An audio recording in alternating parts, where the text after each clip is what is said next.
Karen, lovely to see you again. Really, really excited about speaking to you today because there's so much uncertainty going on in the world. And I feel like that everyone's thinking about the practicalities of setup and what they need to be doing in a more general sense, but not necessarily around the fundamentals of really health and well-being. So I know this is your field of expertise. So today, what I'd love to hear from you that I can share with my network is what is key? What, in your opinion, is sort of the fundamental for the starting point around people really looking after themselves as they work from home at this time?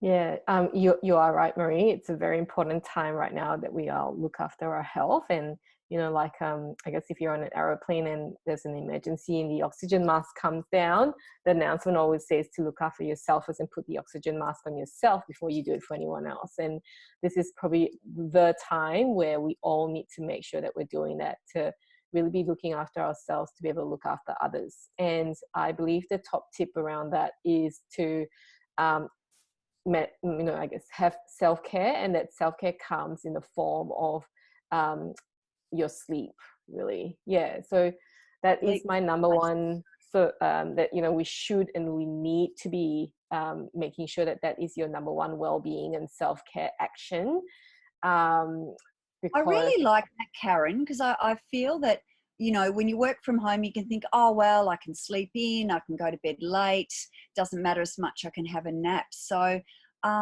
interesting. So when you say sleep, what does that need to look like for us to actually be ensuring we're really looking after ourselves? yeah, so you're right. And I guess for sleep is one thing that can be consistent, and it's certain that we need to have our sleep, so that gives you that.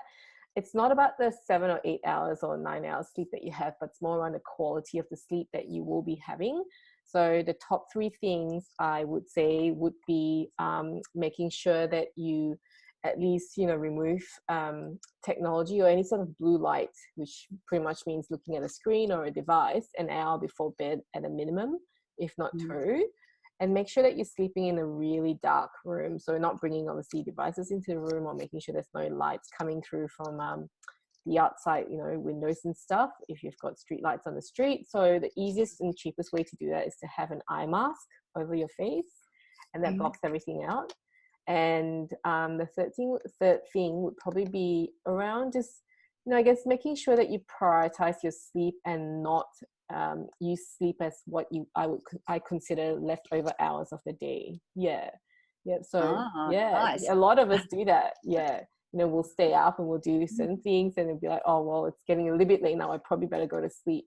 So we really need to start switching our mindset and looking at sleep as the first thing we do during the day, the same way I guess you place importance of what you do during the day, you need to place importance of what you do at night, which is your sleep, because that's when your body is really working to recharge and rejuvenate yourself and rebuild cells and that sort of stuff overnight.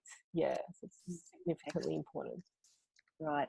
I'm going to add that. Some nice little anecdotes, and I quite like the mask on first. And I think we forget about that, don't we? So the mask is first and foremost our sleep. So I really like that. So thank you. No Really worries. appreciate it. Hopefully we can get a few more tips from you as we move through this difficult time. Yes, Thank you. yes. Thank you.